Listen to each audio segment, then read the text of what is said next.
Language is not a genetic gift. It is a social gift.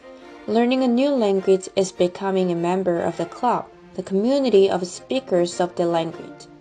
This is what Frank Smith, a contemporary psycholinguist, said. At Pierce College, various languages are being shared by students. Today, I interview students about their experiences of learning a language.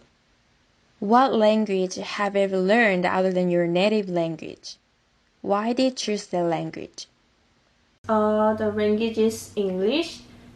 At first, I didn't choose to study English because it was the mandatory education in Korea, but now I'm studying English because I want to study abroad in United States. Well, so I grew up in Hong Kong, and my mother language is Cantonese. So, well, of course, I learned English at school, and I also learned Mandarin, which is the language that people speak in mainland China and Taiwan and other countries as well. And yeah, I learned that language at school because I was kind of like forced to do so. I was put into French when I was in high school, and that's the only other language that I've learned other than my native language, and I thought it was really interesting, so I kept going with it. What was the most difficult part of learning the language? The first thing is grammar. Grammar is difficult for me, and also the word order is very different from Korean, so yeah.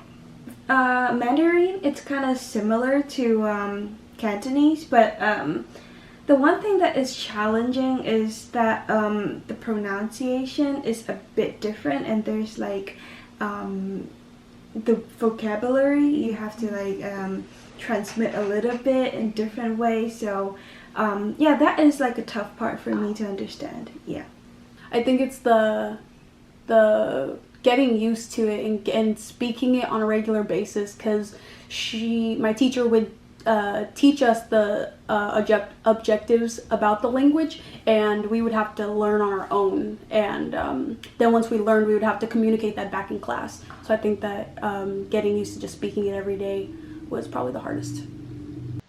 What was the most effective way for you to learn the language? the most effective method is making friends who only speak English and just trying to say what comes in my mind. I started to watch videos on YouTube, which are like, you know, the Chinese shows and stuff, and they speak really fluently, so I can try to track on what they're trying to say. I think getting in groups with students that were fluent in the language, or not even just fluent, but they understood it more than I did, and we did this thing where we wrote to people that, like in Paris or like in France and whatever, we wrote to people in France, so we would get used to, so it would help us like write. It was like a pen pal type thing where it would help us write in their language, and so we would get used to writing in French. Yeah. While learning the language, what part of the country's culture did you find unique? Here in America, the food is quite big, much bigger than Korea, so it takes longer time to spend on the food. Yeah.